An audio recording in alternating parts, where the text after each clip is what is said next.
Tonight, America, I want to tell you a story about a tree. Normally, I don't do environmental tree stories, but I'm going to make an exception tonight. But before I do, I want to ask for your help. While the rest of the media is focusing on Sarah Palin or the Chinese president's visit, I want you to concentrate on one thing for me. We've got our people working on it, but I need your help. Concentrate on the other hand.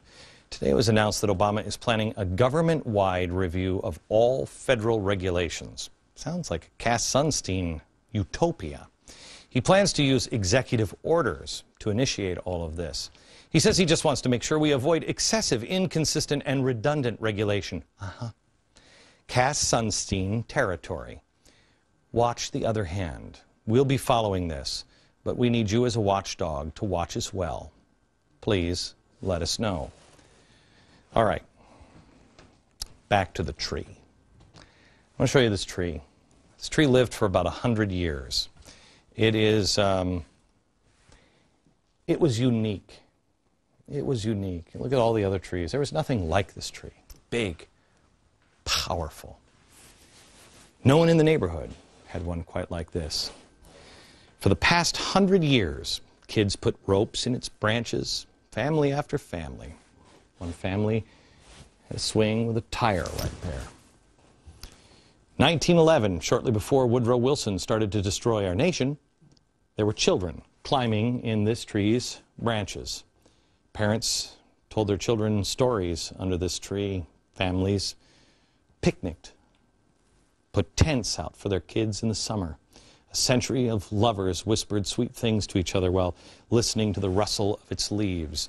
During autumn, the leaves would turn bright red and orange and fade and finally fall, before renewing itself again in the spring. For generations, the people who lived in this neighborhood believed that this tree was something unique and special and strong. Look at it. Healthy. It had all of its leaves. There was never a problem with this tree, and people took care of it. People just thought it was indestructible. But then a storm came, and it was a bad one. Not your typical storm, a real one. Real high wind, soaking rain. And the family who lived in the house, where this was in the backyard, could hear the branches all around the property cracking and falling, but no one in the house ever thought anything would happen to this tree. When they went out the next morning, they realized the branches hadn't come off of this tree. This tree had actually toppled over, the entire root ball and everything. The tree fell down. It didn't snap in half. It was laying on the ground. Only then did they realize that this cottonwood was one of the weakest trees in the entire neighborhood. You see, the tree grew in such a way, if you know anything about cottonwoods, cottonwoods usually are by a river. And this particular tree, not only by a river, but it also was in low-lying, and it was a watershed. I mean, there was a lot of water there. And the family loved this tree, and so it was watered all the time. In the dry seasons, the family who lived at the home kept the tree watered. They loved the tree. They took care of it. And the river barely ever got that low, so it was a perfect place for a tree because the access to the water was so easy. It's actually what killed the tree.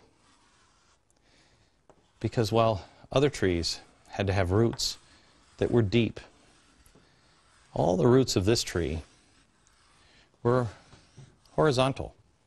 They didn't go deep and down. They just went out. They grew just below the surface. The tree had always had easy access to life-giving water.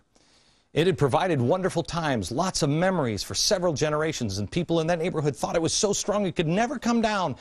But only in the end did the owners realize, after it was too late, that everything came too easily for the tree.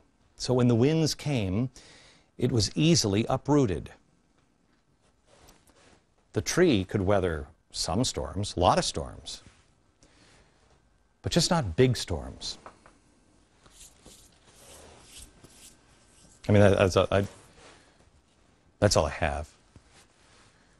I just wanted to tell you a story of a tree.